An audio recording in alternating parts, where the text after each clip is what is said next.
Hi guys, how are you all. I hope आप सबकी तैयारी बहुत अच्छी चल रही होगी। आज के इस वीडियो में मैं बात करूंगा AS4 contingencies and events occurring after the balance sheet date, और बहुत ही क्विक रिवीजन हम इसको करेंगे ताकि पूरा पूरा सम अप हो जाए 5 से 10 मिनट के अंदर। चलिए, AS4 का नाम है contingencies and events occurring after the balance sheet date, जिसके अंदर सिर्फ events occurring after the balance sheet date पर बात होती है। कॉन्टिजेंसीज के बारे में AS29 में बात होती है। सबसे पहले events occurring after the balance sheet date क्या होते हैं। ये ऐसे इवेंट्स होते हैं जो बैलेंस शीट डेट के बाद होते हैं, और जब आपके फाइनेंशियल स्टेटमेंट्स अप्रूव किए जाते हैं, जब आपके फाइनेंशियल स्टेटमेंट्स अप्रूव किए जाते हैं उस डेट तक अगर कोई इवेंट हो, चाहे वो इवेंट फेवरेबल इवेंट हो, चाहे वो इवेंट अनफेवरेबल इवेंट हो, याद रखिएगा क्वेश्चन के अंदर इवन फेवरेबल इफेक्ट क्यों ना हो, हम उसको भी अकाउंट फॉर करते हैं AS4 के हिसाब से। तो ऐसा ऐसा इवेंट जो बैलेंस शीट डेट के बाद हुआ, और अगर आपके फाइनेंशियल स्टेटमेंट्स मान लीजिए अप्रूव हुए हैं 30 जून को, फाइनेंशियल स्टेटमेंट्स अप्रूव होने की डेट के अंदर अंदर इस पीरियड में अगर कोई इवेंट हुआ है तो उसको बोलते हैं event occurring after the balance sheet date. यहां पर एक इंपॉर्टेंट बात बता दूं, फाइनेंशियल स्टेटमेंट्स अप्रूव्ड लिखा है, यहां पर एजीएम में फाइनेंशियल स्टेटमेंट्स अप्रूव नहीं होते हैं। एजीएम से पहले ही जब बोर्ड मीटिंग होती है तो बोर्ड ऑफ डायरेक्टर्स के द्वारा फाइनेंशियल स्टेटमेंट्स अप्रूव हो चुके होते हैं। एजीएम में तो सिर्फ अप्रूव्ड फाइनेंशियल स्टेटमेंट्स को रखा जाता है, दिखाया जाता है, तो जो अप्रूवल डेट होती है वो बोर्ड ऑफ डायरेक्टर्स के द्वारा होती है। अब इसमें जैसे कहा गया है कि जैसे if any event occurred during the period then financial effect of these event shall be adjusted और डिस्क्लोज। अब इस पीरियड का मतलब क्या है, बेसिकली हम क्यों पढ़ रहे हैं इस पीरियड के बारे में। इस पीरियड में जो भी इवेंट अकर हुआ है, हो सकता है उसका लेना देना उन फाइनेंशियल स्टेटमेंट से हो जो फाइनेंशियल स्टेटमेंट्स को हमने अप्रूव किया है। हो सकता है उसका लेना देना किस रूप में हो, मे बी आपका डेटर इंसॉल्वेंट हो गया हो, जो डेटर आपने बैलेंस शीट में दिखाया है, मे बी आपके इन्वेस्टमेंट की वैल्यू रिड्यूस हो गई हो, जो इन्वेस्टमेंट आप अपने बैलेंस शीट में दिखा रहे हो, मे बी आपके इस पर्टिकुलर पीरियड के अंदर कुछ ऐसा इवेंट हुआ हो जिसके कारण आपके प्रेमाइस पर फायर लग गई और उसके लॉसेस हो गए। तो ये सारे इवेंट को रिपोर्ट करना बहुत नेसेसरी हो जाता है। इसको बोलते हैं event occurring after the balance sheet date. उसके बाद टाइप्स ऑफ इवेंट्स, AS4 कहता है कि ये जितने भी इवेंट्स होते हैं, चाहे फेवरेबल हो चाहे अनफेवरेबल हो, ये दो टाइप के होते हैं, एडजस्टिंग इवेंट्स और non adjusting event. Adjusting event का मतलब होता है कि इवेंट भले 31 मार्च के बाद हुआ, पर आप उसका एडजस्टमेंट 31 मार्च वाले फाइनेंशियल स्टेटमेंट में करोगे by passing any journal entry, और उसका इंपैक्ट आप अपने उस फाइनेंशियल स्टेटमेंट्स में असेट, लायबिलिटी, इनकम, एक्सपेंस के अंदर आप उसका इफेक्ट दोगे। और जो नॉन एडजस्टिंग इवेंट होता है उसको आप इस पर्टिकुलर फाइनेंशियल स्टेटमेंट में एडजस्ट तो नहीं करोगे, बस आप उसमें डिस्क्लोजर जरूर करोगे ताकि यूजर्स को पता चले। आप कोई एडजस्टमेंट एंट्री पास यहां नहीं करोगे। एडजस्टमेंट एंट्री अगर पास होनी होगी तो वो नेक्स्ट ईयर में ही होगी जब इवेंट अकर हुआ, पर जो फाइनेंशियल स्टेटमेंट्स अप्रूव हुए हैं उन फाइनेंशियल स्टेटमेंट्स में आप एक प्रॉपर डिस्क्लोजर जरूर दोगे। उनको कहते हैं नॉन एडजस्टिंग इवेंट। तो क्या कहा गया है, यहां पर कहा गया है those events that provides evidence of conditions existing on balance sheet date. ऐसे इवेंट्स को एडजस्टिंग इवेंट कहा जाता है जो हुए तो बाद में, पर बैलेंस शीट डेट पर उनके होने के चांसेस पहले से ही लग रहे थे, बैलेंस शीट डेट पर उनके होने के कंडीशंस पहले से ही एग्जिस्ट कर रही थी,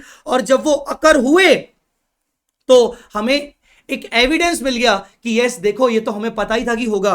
तो occurrence of event confirms the condition already existing on balance sheet date. जब वो अकर हुए तो उससे हमें कंफर्म हो गया कि देखो जो कंडीशन एग्जिस्ट कर रही थी वो हमारा अंदाजा सही निकला और वो इवेंट अकर हो गया, तो उसको बोलते हैं adjusting event. In short, balance sheet date पर अगर उसके होने के चांसेस लग रहे थे, कंडीशन एग्जिस्ट कर रही थी, तो उसको बोलेंगे adjusting event. Non adjusting event मतलब conditions not existing on balance sheet date, मतलब बैलेंस शीट डेट पर उसके होने ना होने के चांसेस नहीं लग रहे थे, ये कंप्लीटली एक न्यू इवेंट अकर हो गया जो कि बैलेंस शीट डेट के बाद अराइज हुआ। आई मेरी बात समझ में? तो इसको बोलेंगे types of events, adjusting, non adjusting. अब ये एडजस्टिंग नॉन एडजस्टिंग इवेंट तो आ गया, अब इसका अकाउंटिंग ट्रीटमेंट क्या होगा। AS4 बोलता है कि अगर आपका एडजस्टिंग इवेंट है तो एडजस्टिंग इवेंट को आप उन्हीं फाइनेंशियल स्टेटमेंट जिनके आप अप्रूवल की बात कर रहे हो, जिनको आपने अप्रूव किया है बैलेंस शीट डेट के बाद, उन्हीं फाइनेंशियल स्टेटमेंट्स में आप उसका इंपैक्ट दोगे bye adjusting the related assets liabilities. मतलब अगर मान लो आपका डेटर इंसॉल्वेंट हुआ बैलेंस शीट डेट के बाद, पर बैलेंस शीट डेट तक आपको लग रहा था कि डेटर इंसॉल्वेंट हो सकता है और आपका पैसा डूब सकता है, तो आप डेटर्स को राइट ऑफ कर सकते हो, आप डेटर्स के अगेंस्ट प्रोविजन बना सकते हो, तो रिलेटेड असेट और लायबिलिटी आप रिकॉर्ड करते हो, और उसका दूसरा इफेक्ट डेफिनेटली कहीं ना कहीं लॉस के रूप में या गेन के रूप में आप P&L में बुक करते हो। सर गेन के रूप में? हाँ जी, क्योंकि फेवरेबल भी इंपैक्ट आएगा और अनफेवरेबल भी आएगा। ध्यान रखिएगा, फेवरेबल अनफेवरेबल दोनों होते हैं, एमसीक्यू के लिए जरूरी है। फॉर एग्जांपल रिकॉग्नाइज लॉस और make provision in the books. तो एडजस्टिंग इवेंट के अंदर आप फाइनेंशियल स्टेटमेंट्स में उसका इंपैक्ट देते हो, वो फाइनेंशियल स्टेटमेंट जिनको आप अप्रूव करने जा रहे हो या आपके अप्रूवल डेट तक इवेंट होने पर लग रहे हैं। नॉन एडजस्टिंग इवेंट का इंपैक्ट आपको नेक्स्ट ईयर में ही देना पड़ता है बाय पासिंग जनरल एंट्री, पर जो फाइनेंशियल स्टेटमेंट्स आप अप्रूव कर रहे हो उसके अंदर आपको कोई अकाउंटिंग एंट्री पास नहीं करती। हां, आपको डिस्क्लोजर जरूर करना पड़ता है, आपको प्रॉपर डिस्क्लोजर नोट्स अकाउंट्स में उसका देना पड़ता है ताकि यूजर्स को उसका इंपैक्ट पता चल सके।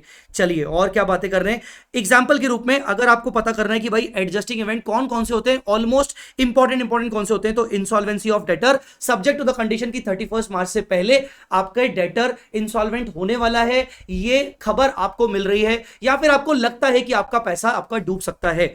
Litigation settlement after the reporting date for event occurred before the reporting date. कोई कोर्ट का जजमेंट पेंडिंग था बैलेंस शीट डेट पर उसका जजमेंट बैलेंस शीट डेट के बाद फाइनली आ गया, लिटिगेशन सेटलमेंट हो गया। 31 मार्च को तो जजमेंट पेंडिंग था, तो मतलब कंडीशन पहले से एग्जिस्ट कर रही थी। डिटेक्शन ऑफ फ्रॉड और एरर आफ्टर रिपोर्टिंग डेट। मान लो चोरी पकड़ा गई रिपोर्टिंग डेट के बाद, पर चोरी एक्चुअली में हुई थी रिपोर्टिंग डेट से पहले, तो ये सारे के सारे एडजस्टिंग इवेंट है। Non adjusting event, reduction in the value of investment. Investment की मार्केट वैल्यू गिर गई बैलेंस शीट डेट के बाद, बैलेंस शीट डेट पे पता होता कि गिरने वाली है तो मैं इन्वेस्टमेंट भेज देता ना भाई, ठीक है।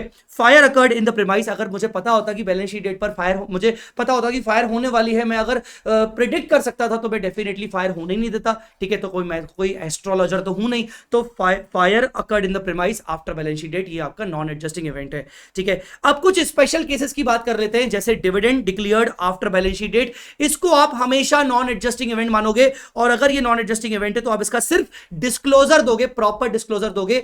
शेड्यूल 3 भी यही कहता है और आपको AS4 भी यही कहता है कि डिविडेंड डिक्लेयर हुआ बैलेंस शीट डेट के बाद, हो सकता है डिविडेंड को डिक्लेयर किया बैलेंस शीट डेट के बाद, आप उसको एडजस्टिंग इवेंट नहीं मानोगे, आप उसको नॉन एडजस्टिंग क्या मानोगे, आप उसको नॉन एडजस्टिंग इवेंट मानोगे और बैलेंस शीट में सिर्फ डिस्क्लोज करोगे। दूसरा, going concern affected due to the occurrence of non adjusting event.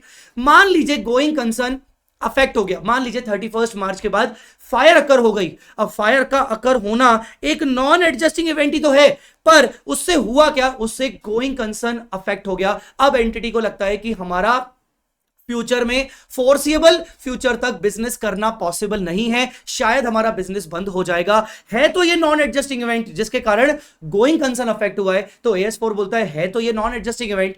तो यहां पर क्योंकि गोइंग कंसर्न अफेक्ट हुआ है तो सिर्फ डिस्क्लोजर से बात नहीं चलेगी, इसको तुम्हें एक्सेप्शनली एडजस्टिंग इवेंट मानते हुए तुम्हें रिस्पेक्टिव असेट्स और लायबिलिटीज को रियलाइजेबल वैल्यू पर दिखाना पड़ेगा। वो असेट्स और लायबिलिटीज जो फाइनेंशियल स्टेटमेंट्स में दिख रही हैं, वो फाइनेंशियल स्टेटमेंट्स जो अभी अप्रूव हो रहे हैं, उन फाइनेंशियल स्टेटमेंट्स को तुम्हें एडजस्ट करना पड़ेगा as per the realisable value. तो ये एक इंपॉर्टेंट एक्सेप्शन है, और ये एक्सेप्शन ये कहता है कि even though non adjusting event है, पर उसके कारण अगर गोइंग कंसर्न अफेक्ट हुआ है तो उसका तुम्हें अकाउंट फॉर करना पड़ेगा, असेट्स लायबिलिटीज को रियलाइजेबल वैल्यू पर दिखाना पड़ेगा। So guys, this was AS4, और मैं आपको बोलूंगा कि AS4 के अंदर आप जितने भी ज्यादा क्वेश्चंस करके जाओ उतना अच्छा है, क्योंकि लिखने में तकलीफ होती है।